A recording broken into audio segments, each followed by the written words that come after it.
të trembin. Po ky është një emision që nuk ju tremb. Sot nuk është e hënë.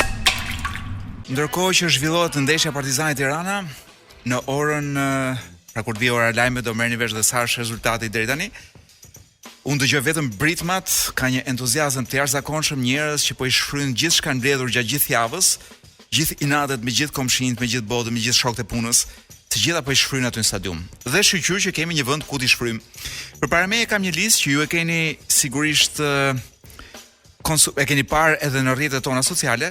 Është kam më tepër një statistik në formë harte ku tregohen vendet me llogari bankare, pra përqindja e njerëzve që kanë llogari bankare në shtete të ndryshme.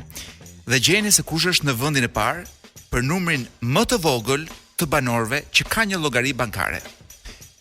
Ky vend sigurisht është Shqipëria, vendi që ka përqindjen më të ulët të këtyre pa llogari bankare është Danimarka me 0.1%. Pra vetëm 0.1% e danezëve mbi 15 vjeç nuk ka një llogari bankare.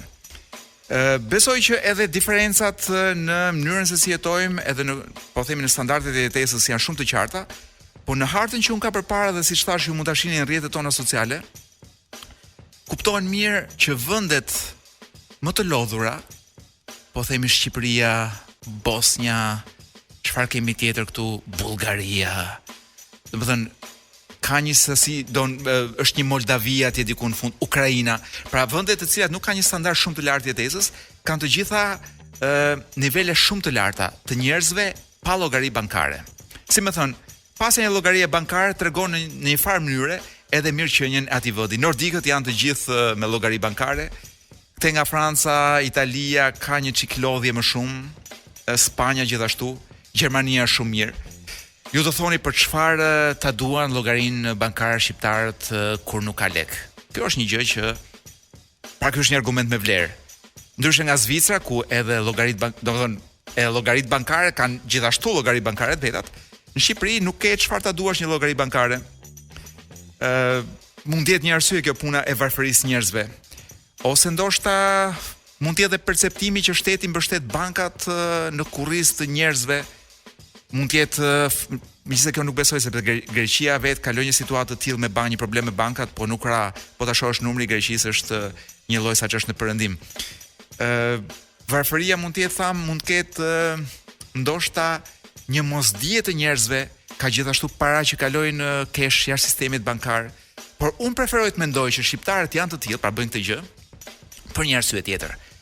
Preferoj të mendoj që shqiptarët nuk kanë llogari bankare sepse ka vendosur të bëjë një revolucion. Një revolucion kundër rendit të ri botror dhe kundër kontrollimit total të bankave nga elitat. Dhe shqiptarët në këtë rast, kur vjen puna te revolucionet, ja ku janë atje të parët. Sigurisht të fundit për sa i përket mirëqenies.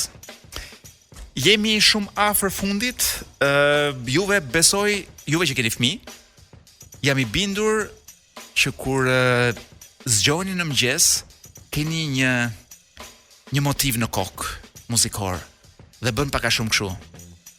Baby shark na na na na na na, baby shark na na na na na. Sepse ju e dëgjoni nga 1 milion herë, fëmijët tuaj duan ta dëgjojnë Baby Sharkun dhe në kokën tuaj ngulet kjo gozhda Baby Shark. Unë do thoja, nëse doni të bëni një alternativë, ndrojeni, bëni kështu. DJ Wiz na na na na na, DJ Wiz na na na na na. Dhe për t'ju hequr këtë Baby Sharkun nga koka, kemi vendosur t'ju fusim një gozhd tjetër, sepse gozhda del me gozhd. Pra këtë fiksimin në Baby Sharkun do a heqim, fiksimin e trurit tuaj pa dashin tuaj, do a heqim me këngën më të fundit nga Maneskin.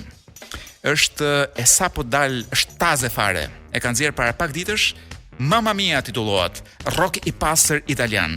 Sot nuk është e hënë, rikthehet javën e ardhshme, në të njëjtën orë, në të njëjtën ditë, në të njëjtën radio.